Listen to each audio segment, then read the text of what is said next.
चळवळीतील नेत्यांनी कार्यकर्त्यांना सक्षम केले नाही, अशी टीका महाराष्ट्र रिपब्लिकन पक्षाच्या पत्रकार परिषदेत जिल्हाध्यक्ष महेंद्र गाडी यांनी केली आहे. एक व्यक्तिमत्व असं आहे की अनेक चळवळी संघटनेतील काम नेते असतील किंवा इतर पक्षातील सुद्धा नेते असतील, त्यांनी कार्यकर्ता स्वतःच्या पाया उभा करू शकले नाहीत आजपर्यंत. पण संजय भैयांनी जवळपास या एका वर्षामध्ये जो गरीब आहे, जो होतकरू आहे, जो कामगार आहे, जो तरुण आहे, तो कुठं वाया जाऊ नये म्हणून संजय भैयांनी आपल्या एका शासकीय योजनेतून तरुणांना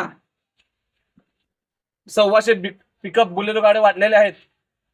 संजय भैयांचं स्वप्न असं आहे की कुटुंबाला सक्षम करण्याचं काम संजय भैया करत आहेत. त्या चळवळीत तरुण हा वाया जातो आणि कालांतराने तरुण लाचार सुद्धा होतो. त्यामुळे संजय भैयांनी सांगितलं की बा आपलं पहिलं स्वप्न आहे की एखाद्या कार्यकर्त्याला सक्षमपणे आर्थिकदृष्ट्या उभं करायचं. आर्थिकदृष्ट्या कार्यकर्ता सक्षम झाला तर त्याचं कुटुंब चांगल्या पद्धतीने उभं होईल. हा ध्येय उराशी बाळगून संजय भैया पूर्ण महाराष्ट्रभर आपल्या पक्षाची घोडदौड चालू ठेवत आहेत.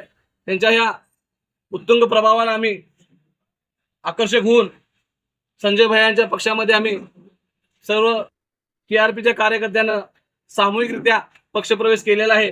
माझी गेले 1 महिन्यामागे निवड झाली, आपण ते प्रसिद्धी सुद्धा दिलेली आहे. त्याबद्दल तुमचं मनपूर्वक धन्यवाद. महाराष्ट्र रिपब्लिकन पक्ष हा महाराष्ट्रामध्ये येणाऱ्या विधानसभेला सर्व जागा लढवण्याच्या बाबतीमध्ये आता सध्या त्यांची तयारी सुरू आहे आणि जास्तीत जास्त उमेदवार देण्याचा प्रयत्न आम्ही त्या ठिकाणी निश्चितपणे करणार. आज जर आपण सांगली जिल्ह्यामध्ये पाहिलं तर मिरज हा मतदारसंघ या ठिकाणी राहतो आहे आणि त्याच्यामध्ये सुद्धा उमेदवार हा आमचा या ठिकाणी राहील आणि महाराष्ट्र रिपब्लिकन पक्ष हा स्वबळावरती येणारी विधानसभा लढणार आहे.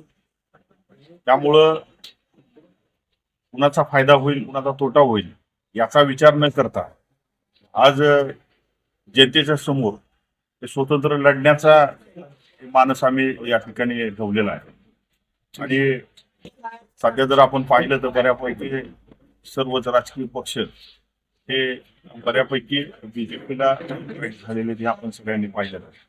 त्यामुळं जर आज राज्यामध्ये जर परिस्थिती आपण पाहिली तर BJPने कशा पद्धतीचं राजकारण करून काय काय केलंय हे सगळं आपण सर्वांनी पाहिलेलं आहे आणि जनतेमध्ये मोठ्या प्रमाणावरती BJPच्या बाबतीमध्ये रोष आहे. खऱ्या अर्थानं यांना काय घरी बसवणं हे सर्वांचं काम आहे.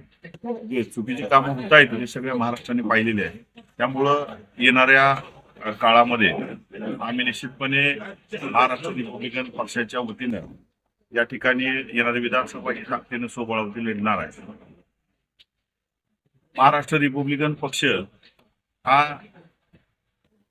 सुशिक्षित बेरोजगार तरुण असतील, तरुणी असतील, महिला असतील या सर्वांसाठीच हा प्रामुख्यानं काम करणारा पक्ष आहे.